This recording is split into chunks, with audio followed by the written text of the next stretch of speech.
I with Self-Love Exodus. And we are here on our lives that we do every week. And we will talk about any topics related to the self-love exodus, the self-love journey. So there's always that really hard part of saying yes to healing, saying yes to detoxing off of something, saying yes to letting go of something that you know it's not going to provide you that long road of happiness, as they say, that long road of feeling fulfilled, that long road of feeling free to really be yourself and having less blocks in your life. There's that hard part.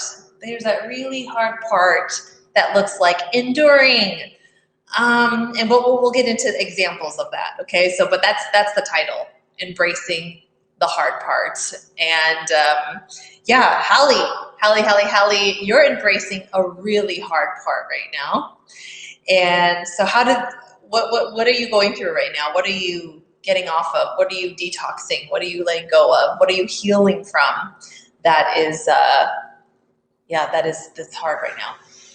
Well, I feel just very passionate right now about releasing all addictions. Mm-hmm. All of my addictions. Okay. One at a time, one by one. You know, take it one at a time because each one requires my full attention and each one has side effects, right? When you go off of something that you're accustomed to, there's side effects. And so I'm on coffee right now. I'm detoxing coffee.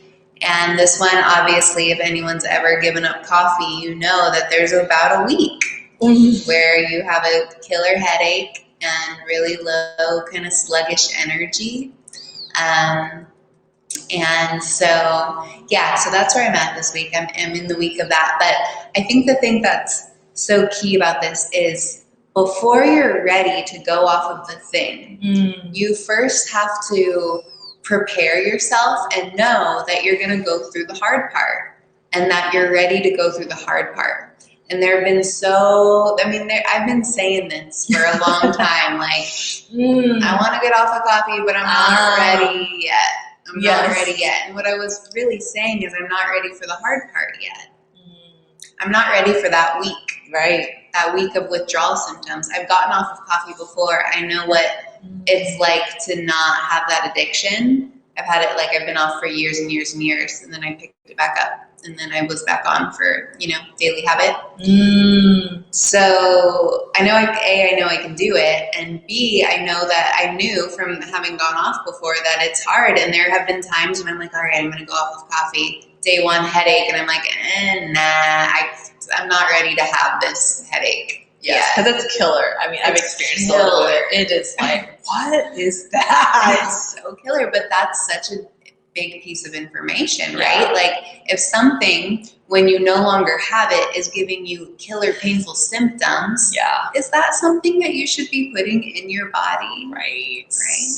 Yeah. And so I think that I was using the example with Quinn about, it's kind of like when you're in a relationship and you know that you're miserable on some level and that it's not working out and that you're not getting your needs met. No. You're not aligned. You might really like and love the person, but you're just like the relationship isn't functioning at the level that you need it to function in order to be satisfied in that relationship. Yeah. But you also know that when you break up with that person, you're going to have to go through the hard part. You're going to have to be heartbroken. You're going to have to not talk to that person. You're going to have to be devastated, right? And so you have to first come to terms with the hard part and pump yourself up around it and know that you can do it. Yes. And trust that you can do it. Yes. I also want to add, because hello, Venezuela? Is that Venezuela? Hi, Visalia. Oh, and it's Susan. Hi, Susan. But yes, because that when you say yes, when you really, do it, that there's going to be this hard part to really look at what's going to support you through this time. When I was facing the hard part of healing from really being dependent on being with someone, my supportive things were tuning into people that were on the healing journey. You know, I needed someone to speak life into me, because like to confirm that I'm making the right decision, confirm that like, yes, being my own best friend, yes, self-love, like yes, self-worth and all of that, you know. I remember gluing to this one particular person that I found on Periscope, because she was speaking life into me. She was speaking to me everything that I needed to hear. And then I just made sure that I was around only people who was on the growth journey. Some sort of growth journey, some sort of like life bettering journey to like help me feel like, oh, I'm not alone in this journey. Other people are doing it too. Exactly. You know? That's part of what got me the courage to give up coffee, is that I was finding myself around, I was prioritizing and spending more time with people who were really on their like health and wellness game, really strong. And I got inspired, and I'm like, I want to be hella strong on my health and wellness game. I want to be at optimal functioning that my body and my biology can do, because this person is showing me that that's possible. And it just takes like making these changes and making these shifts. So you're so correct. Like the support and the inspiration is what gives you the vision into what's possible, and also the strength to keep at it and to wake up and do the hard part again. Yes, yeah. Your environment is literally going to be your saving grace, I feel like. Absolutely. It's almost like, let's just say people, or you're recovering from like alcohol addiction, right? Like if you're still showing up to the bar, but then you're trying to practice not drinking, is that environment setting you up for you to win? Yeah. You know, but with all your friends drinking, like it will take strong amount of like resistance and mental practice to be able to say no to the shot, or say no to like the beer, right? And so like it plays such a huge part. That's just a great example right there. Because when you're in the hard part, you're really vulnerable, because your reserves are down, you know? Yes. You are having withdrawal symptoms, so you're weaker. And so, you know, it's kind of like it takes time to really like strengthen once you've made it past the hard part. And you're like, actually, I like don't even need to dip a toe back there. I can go to the bar and sit at the bar and have a chat with the bartender and not even need a drink. Yep. Because you're just so far beyond that weak place. And that is so empowering, right? Like knowing that, hey, like I don't need it, because I know I'm happy with where I'm at right now. I don't need this. I don't need that. Before, like when I couldn't handle certain things, I needed that to suppress. I needed that to get through the day. I needed that to make life a little bit easier for me at that time, right? And we're all doing the best that we absolutely can, right? Until we start, because it's that awareness. Once the awareness starts becoming really loud, and you actually start prepping yourself mentally, and you're entertaining, and you're accepting that, you know what, there's going to be a time where I know that I'm going to need to let this go. Yeah. And for me, I just think about like my last relationship. I knew for a long time that I needed to let it go.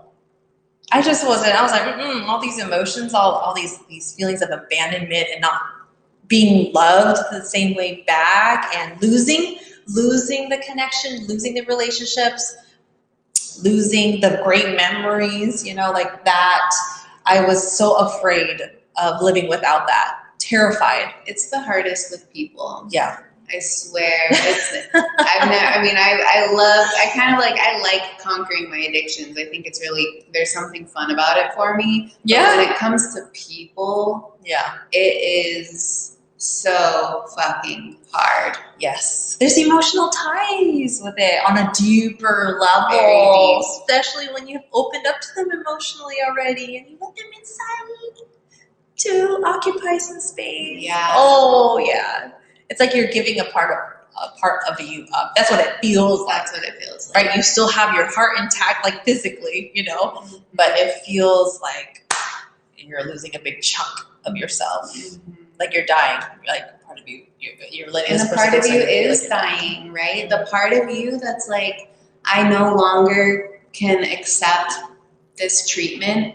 That part of you is dying. And so there's something really like major and painful of whenever a part of us dies. Yeah.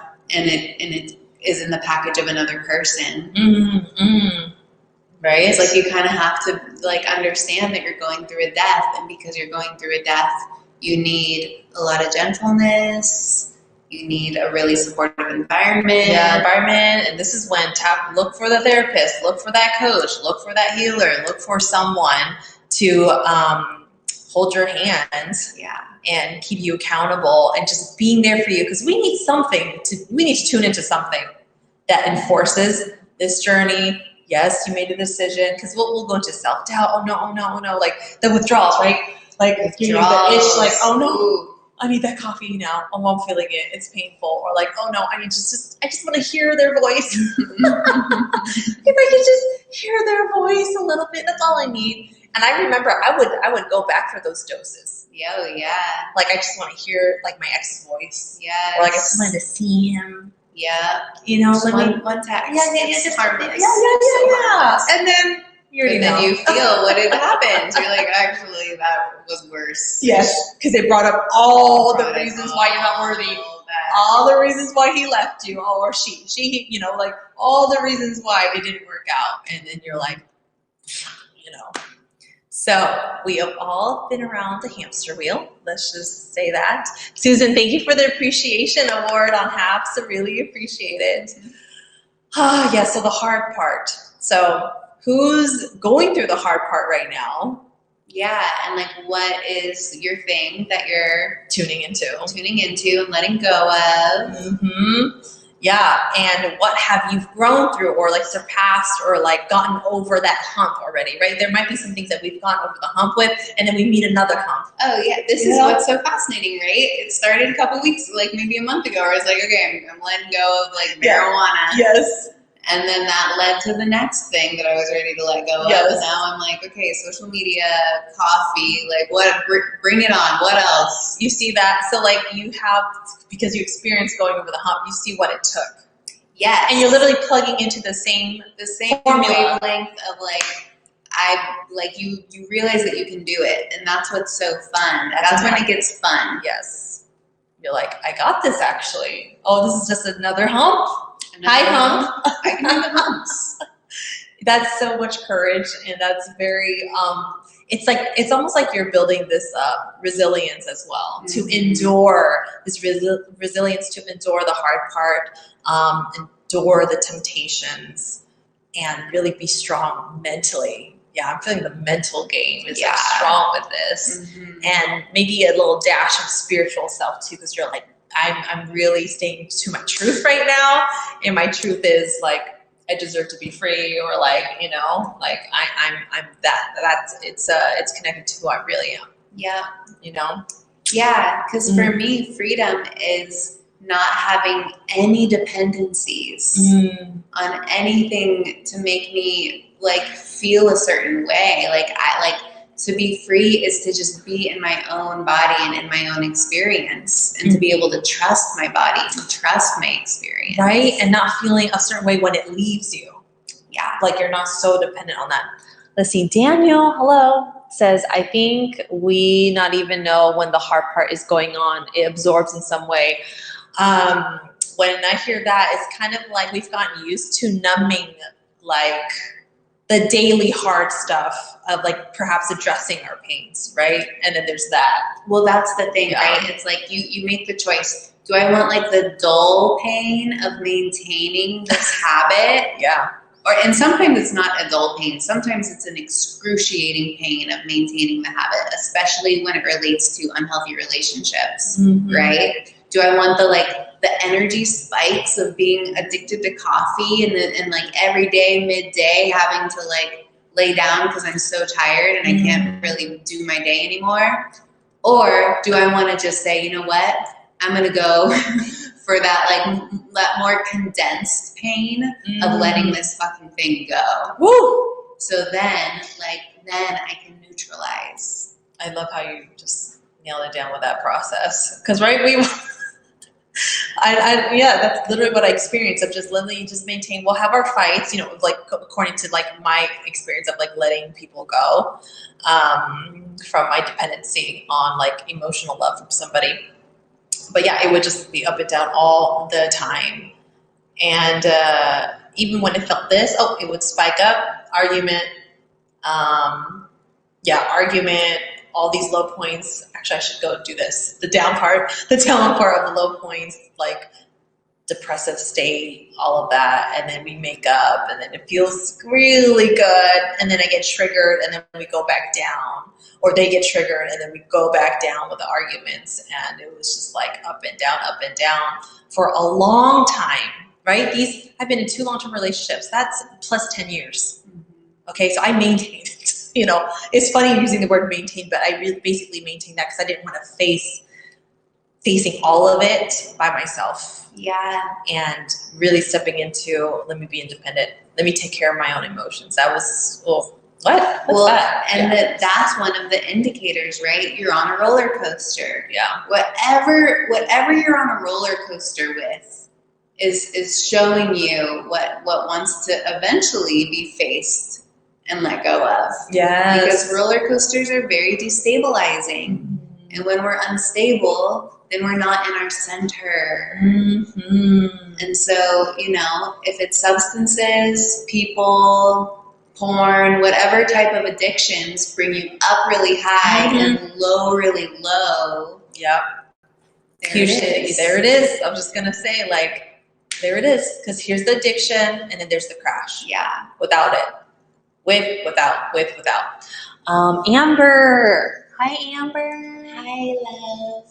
She says, currently letting go of fruitless confrontation. Oh, I like how you use the word fruitless confrontation. So when you say fruitless, I feel like it's like the opposite of just nourished, like not fulfilling. It doesn't lead to anything. Yes. To be in a battle. Yeah. Fighting battles for things that matter so much to me when it's clear the receiver ain't ready yet or don't care enough or have different views. Yes. Yeah.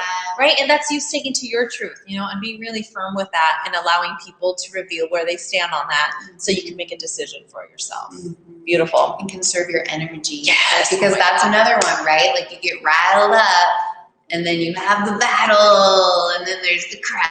So it's when you're not being received and heard and seen and understood. So that's a roller coaster vibe. Yeah, versus being in, maybe communicating or building friendships that are in alignment with your truth. And you can actually have this warm, loving flow right here.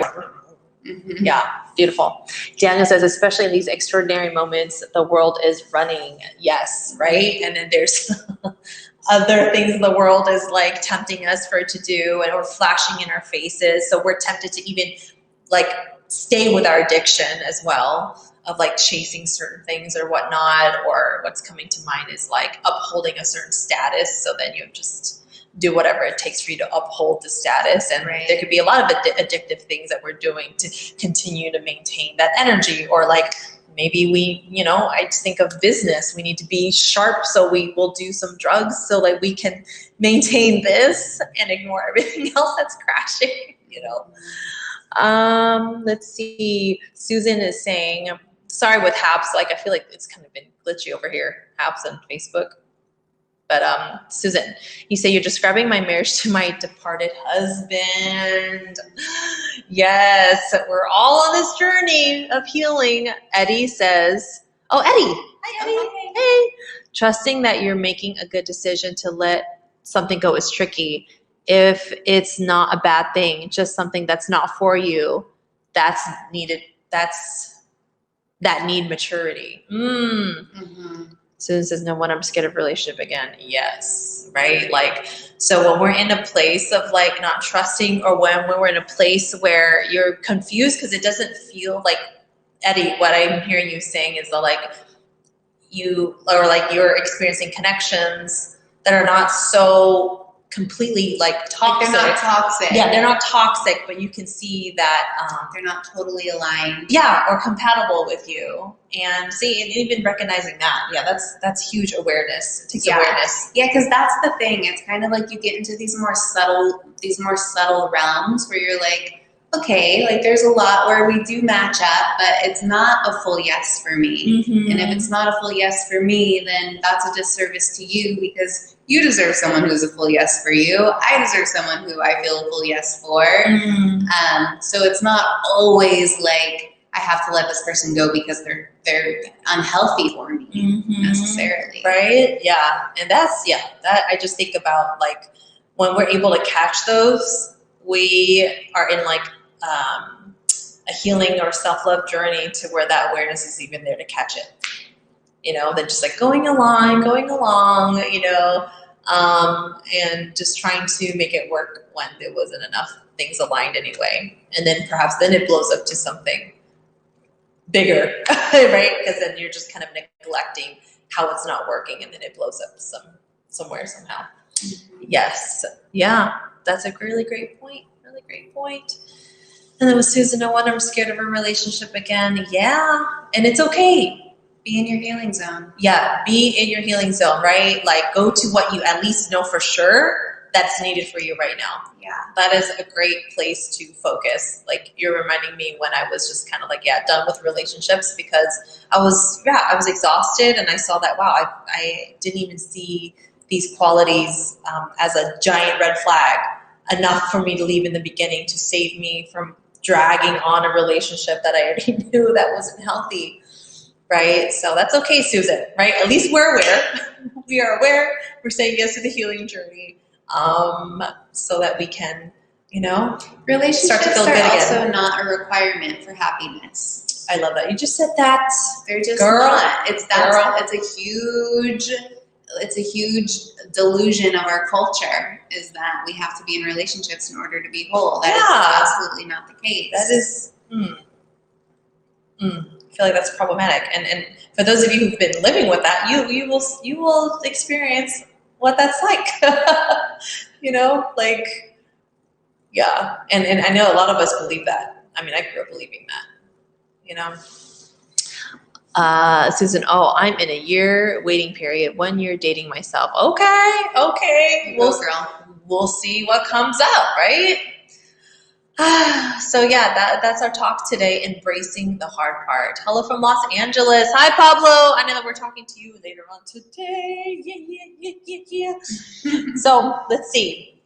How would you wrap up this talk, Hallie? What would you say your takeaway is from this conversation, and as you're going through it as well? Well, my takeaway is that anything that you find yourself on a roller coaster with is indicating that it doesn't want to it's not healthy for you. And when you are ready to embrace the hard part of letting that thing go, that's when you can start letting it go. Because there is freedom. There's more freedom for you on the other side of that roller coaster, as addicting and fun at times as it is, right? It's like those lows, the higher the high, the lower the low. So, it's up to you in terms of what you're ready to create distance from. But just know that it's going to be hard and then it's going to be great. Yes. Yeah. Hard and great. And I guess my takeaway is to really make sure that you're around support, like a supportive environment and supportive people. That is huge. Yeah. Like, please, you can at least set yourself up to win in this, right? Like, we know it's going to be hard, so I need as much support as possible, whether that's tuning into something, whether it's a video or content or a book or friends, coaches, therapists, right? Like, we need to stay connected to something that continues to enforce the hard part, to remind you why you're doing the hard part, because you're going to want to quit. You're going to want to just reach for that thing, which I know we might do that. And then, but see, we're starting though. See, that's the process. It's not just a clean thing, right? Totally. And oftentimes when we go back to the thing that isn't healthy for us, once we've had some space from it, it becomes very clear. Yeah. Very clear. So even more, right? Even more. It can really even reinforce the decision to get free. For sure. All right, that is our talk for today. Thank you everyone for watching and listening. Leave your thoughts down below. We're on this journey together. We are having a workshop coming up that we have not posted yet. It is coming up, so just go to selfloveexodus.com, and that's when you can subscribe so we can send you new updates to our workshop. And then once a week, you'll see Meditate and Conversate on the website as well as a donation-based meditation session. Hi, Daniel, for the love. Thumbs up with the fires. Shout out to Amber. Thank you for hopping on and adding to this talk. And then over up on Haps and Facebook, shout out to Eddie and Susan and Pablo. All right, we will see you next week. We're here every single week. See you. See ya. See ya.